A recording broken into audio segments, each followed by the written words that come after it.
Hi guys, thanks for tuning in. It's Andy here from Punto How To. Thank you for watching. Please subscribe if you haven't already done so below. On this episode I'm going to be looking at servicing the air conditioning system on my 2011 Fiat Punto Evo. The air conditioning system on the car is working slightly. It's not working very well. It's not cooling very well, but it is cooling. So I know that there's gas in the system. The system does work. What it clearly needs is topping up. Because I've been very busy, I haven't had a chance to actually get it booked into a garage to have the air conditioning system topped up professionally. However, for the purposes of this video and to save me the time and effort of trying to get it squeezed into a garage somewhere, I actually elected to do this myself with one of the many air conditioning top-up kits you can usually buy off the shelf in motor parts stores. So let's have a look and see how this works and how well it actually services the air conditioning system. Last time around we changed the cabin pollen filter on our 2011 Fiat Punto Evo. It's a very straightforward job and it helps the airflow through the vents tremendously. Worth doing before you tackle any other jobs on the car's air conditioning and heating system. We've been having some very high temperatures in the UK recently, and on the day I elected to do this Aircon top-up, it was 30 degrees outside. As you can see here with the thermometer I used in the car, the air conditioning system was cooling ever so slightly. I wanted to make sure that there was some pressure in the system, so I plugged the car into my laptop just to check the system thoroughly on the computer.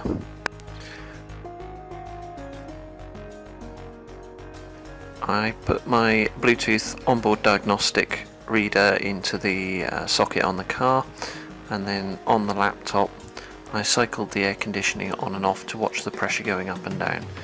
It's saying here 6,900, nearly 7,000 millibar, which is actually quite low for an air conditioning system. So this is the kit I got. I paid £20 for the actual filling nozzle, the bit that you plug into the car and has the gauge on it. The canister was £50, and I don't know if you can see on the photo, but this says there's a £10 cash back on the canister, so once that canister is used I can get £10 back, trading it in for a new one. The gas, or the canister, provides some refrigerant. It also provides a bit of oil and some air conditioning leak seal type chemicals in there to make sure that you minimise any leaks further down the road. It also claims to be a fast and easy 10-minute job. I can assure you that on most cars it probably is. On this car it most definitely is not. Finding the filling ports for the air conditioning system is usually easy on most cars. So you can see I quickly located the high pressure port.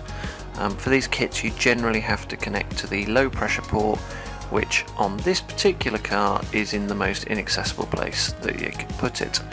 It is right down behind the fuel filter, deep below the engine, very difficult to get to. It means that we're going to have to do some surgery to get access to that port.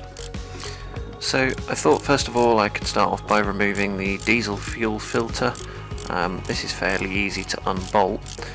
The way that you refill the system, the car needs to run, so I couldn't disconnect all the pipes and hoses and everything else. I need to actually start the car once I've connected up, so I hoped what I could do is just unbolt the fuel filter and move it out of the way.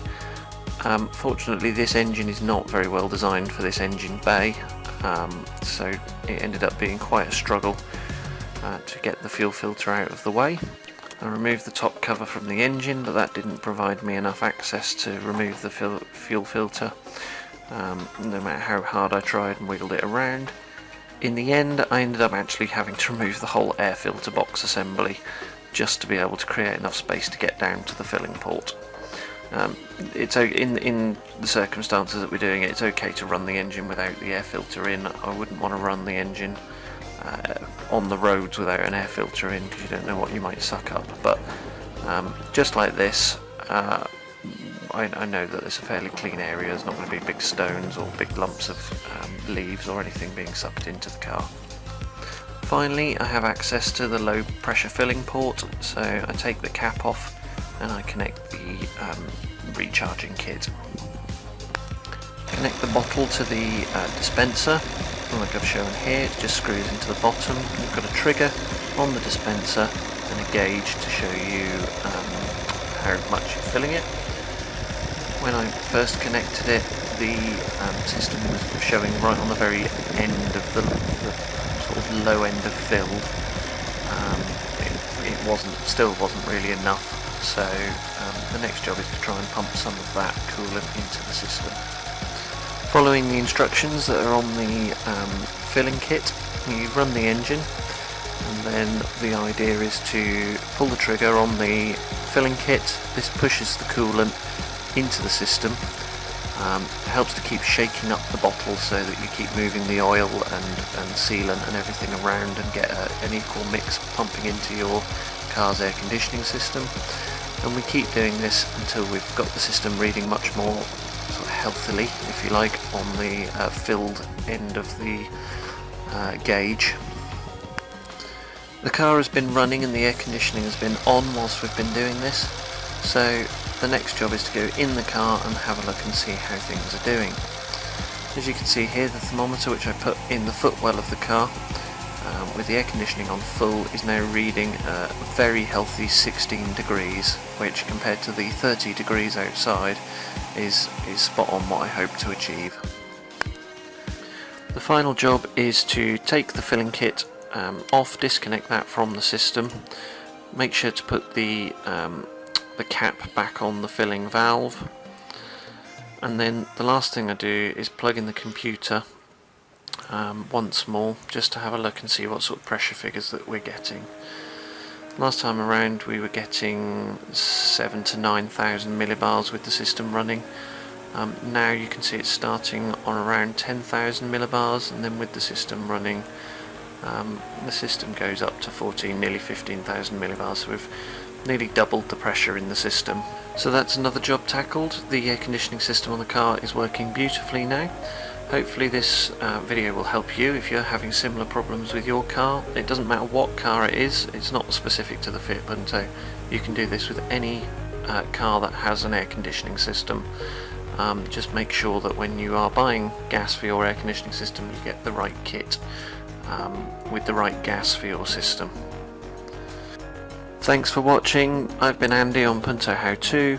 Don't forget to click subscribe, and please do put comments in the comments below. We love reading those and we always try and get back to you.